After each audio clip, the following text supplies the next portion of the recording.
ለቄሳርን ለቄሳር ስጡ ለእግዚአብሔርን ለእግዚአብሔር ስጡ ሲል በቄሳር በር ላይ ዘውድ የደፋ የቄሳር ንጉሥ መልክ ነበረው፣ ፎቶግራፍ ነበረው፣ ስዕል ነበረው የራሱ የገዢው ንጉሥ። ወደ ሀገራችን እንመልሰው። አፄ ኃይለ ሥላሴ ፎቶግራፋቸው ብሩ ላይ አለ። የአሜሪካ ኤምባሲ፣ የእንግሊዝ ኤምባሲ፣ የመሪዎች ፓርላማቸውን በሙሉ ፎቶግራፍ የነገስታት አለ። የየአንድ ቢሮ የኢትዮጵያ ፓርላማም ጭምር የሀገሩ ፕሬዝዳንትና ጠቅላይ ሚኒስትር ፎቶግራፍ አለ። በፍርድ ቤት የተከበረ የተደነቀ አንድ ፎቶግራፍ የአንድ መሪ ቢቀድ ወይ የጠቅላይ ሚኒስትሩ ወይ ፕሬዝዳንቱ ወይ የሚኒስትሩ ወይ የወታደር ፎቶግራፍ ጀኔራሉ በፍርድ ቤት ያስከስሰዋል።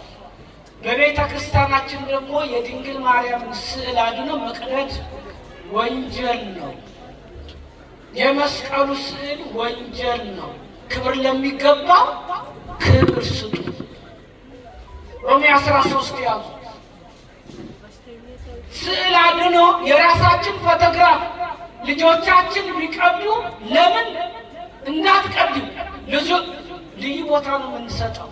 ድንግል ማርያም ግን የምንማጸንባት ነው። ተአምረ ማርያም 111 አንዱ ተአምረ ማርያም 111 ኢትዮጵያውያን ግብጽ ሄዱ። ችብዬ ተቀልላለሁ። ኢትዮጵያውያን ግብጽ ሄዱ። ግብጽ ከነጫማቸው ገቡ ወደ ስዕል አድኖ ድንግል ማርያም ያለችበት።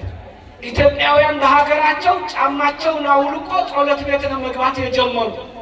ልክ ግብጽ ሲሄዱ ፈርተው እንደ ሀገራቸው ወግ ጫማ አድርገው ሲገቡ ምን አለች ማርያም? ስዕል አውጥታ አፍ አውጥታ እናንተ የግብፃውያን እንክርዳድ አውልቅ ጫማ ማን ከነ ጫማችሁ ግቡ ያላችሁ?